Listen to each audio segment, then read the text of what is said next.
Welcome to Facts TV News, where everything is true. CVM TV cut ties with attorney at law Isaac Buchanan over DPP comments. There are reports that the controversial attorney at law Isaac Buchanan has been released of his duties as co-host of the morning show CVM at Sunrise, aired on CVM TV. Buchanan has not appeared on the show in the last 2 months. It's understood he was employed under a freelance contract to co-present CVM at Sunrise. Reporters did seek clarification on Buchanan's status as CVM through the president and CEO of the Verticals Group, owners of CVM, Oliver McIntosh. Mr. McIntosh says a statement will be issued later. Sales rep facing murder charge after allegedly attempting to cover up killing. A 35-year-old sales representative was charged with murder and accessory before and after the fact, after allegedly attempting to cover up murder of a 25-year-old Stephen Bryan on June 21, 2023. Charge is Kevin Martin of Nelson Street in Jonestown. According to reports from the Central Police, Martin rented his Honda-Fit motor car to a man who used his vehicle in the commission of a murder of Bryan. It is alleged that Martin subsequently repaired several damages to the vehicle, including covering up bullet holes. Martin was arrested on Saturday, July 22nd, where charges were laid against him. His court date is being finalized. Jah is standing by my side, embattled Llewellyn remains defiant amid disrespect. A defiant Director of Prosecutions DPP Paula Llewellyn has declared that she is not afraid amid widespread criticism about how the extension of her tenure was handled by the government and the ensuing controversy engulfing her office. Opening her address to members of the Maypen Rotary Club on Saturday, the DPP quoted lyrics from reggae singer Tony Rebel 1997 hit If Jah is standing by my side, then why should Paula Vanessa Llewellyn be afraid?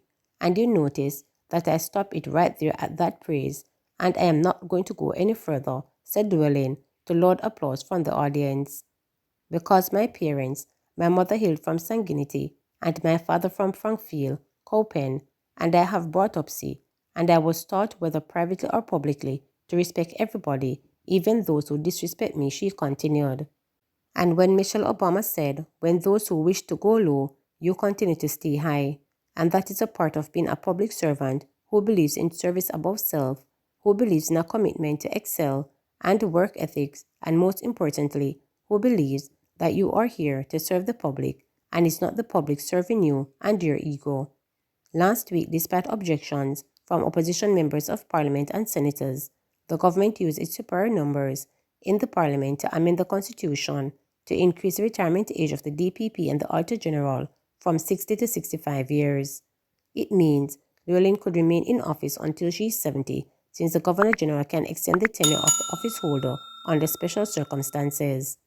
The controversy has led to calls from Llewellyn to refuse the extension or sit back as DPP. Last week, the Senior Deputy Director of Public Prosecutions, Kettian Pike, a one-time close associate of Llewellyn, wrote to Prime Minister Andrew Holness appealing to him not to extend the DPP's tenure. In her address to the Rotary Club, Llewellyn went on to speak on the evening's theme, Create Hope in the World, which she said seemed to be ordained by God, as it was providing her with the necessary motivation she needed to continue on her journey as a public servant. This week, it was God ordained. I accept these invitations for Maypen from April and one from Manchester about 2 weeks ago, she stated. Little did I know that I would be privileged to be sharing the order of Jamaica people that I serve, and I would be getting this telepathic comforting thought, you go girl, and continue to give service above self, she added. The Rotary Club of Maypen installed its 34th president, Sergeant Dane Cover, at the event. Man convicted of rape, murder of 9-year-old Nikita Noel, sentenced to life in prison. The man charged with the brutal rape and murder of 9-year-old Nikita Noel in Hanover 5 months ago has been sentenced to life in prison. He will not be eligible for parole until serving 50 years and 7 months in prison. The sentence was handed down to 42-year-old Omar Green of a Barbary Hill, Lucy address in the Hanover Circuit Court by Justice Courtney Day. Green was sentenced to life in prison for rape and is not eligible for parole until 43 years and 7 months. He was also given life imprisonment and is not eligible for parole until 50 years and 7 months in prison for the offense of murder. Both sentences are to run concurrently. The court was also given a gruesome and graphic description of the sequence of what took place, the evidence found, documented, and the results from the lab and a post-mortem examination. The post-mortem report indicated that the child died of manual strangulation, while the DNA profile from the exhibit provided included semen of the Institute of Forensic Science and Legal Medicine, has strong link green as a contributor or in some cases cannot be excluded. For such a heinous crime, the DPP offered serve a death penalty notice on March 28. However, this was withdrawn on July 11. Green was represented by attorney at law Albert Margon. Nikita, a former Esher primary student whose family members fondly call her Joanna, was killed on the afternoon of February 1, 2023. Earlier that morning, the accused and the child's mother allegedly had a domestic dispute. Reports are that the 9-year-old traveled from school with her usual taxi driver before she and other passengers exited the cab at the usual spot, the foot of a dirt road leading up to a hill that leads to where her family lives. The child's mother raised an alarm after she did not return home as scheduled and could not be found. Community members and the police launched a search and her body was found a few feet from the entrance of her home. The family dog was also found with both red legs bound by a shirt. Mandeville traffic project set for new school year. The implementation of a traffic management system to address the long-standing congestion is expected to be completed in time for the new academic year in September. Communications Manager at the National Works Agency NWA Stephen Shaw told reporters that the $70 million project, which incorporates roads and intersections being widened and signalized, is nearing completion. We are now doing final works in respect of the traffic signal and to prepare for paving the small areas that we are targeting.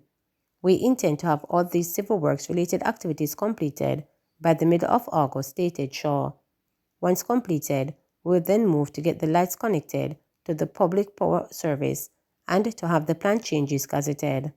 All being well, we want to have all the changes implemented before school restarts, stated Shaw. In May, NWA Major Projects Manager Orville Reynolds told business and public leaders that the project was set for completion in July. His comment follows days caused by difficulties to relocate utility poles and complaints of inconvenience by some residents and business owners. There were also concerns about the proposed change in access to the Mandeville Regional Hospital following the implementation of a one-way system on the section of Caledonia Road. The one-way is to take effect from the intersection of Caledonia Road, Manchester Road, and Ward Avenue, flowing towards New Green Road, where it will end. Among the roads and intersections to be signalized under the Greater Mandeville Traffic Management System are North Racecourse Road to Main Street, North Racecourse Road to Caledonia Road, Villa Road to Main Street, South Racecourse Road, Caledonia Road, Park Crescent, Mandeville Road, Perth Road, and Greenville Road. Please remember to subscribe, like, share, and click the notification bell.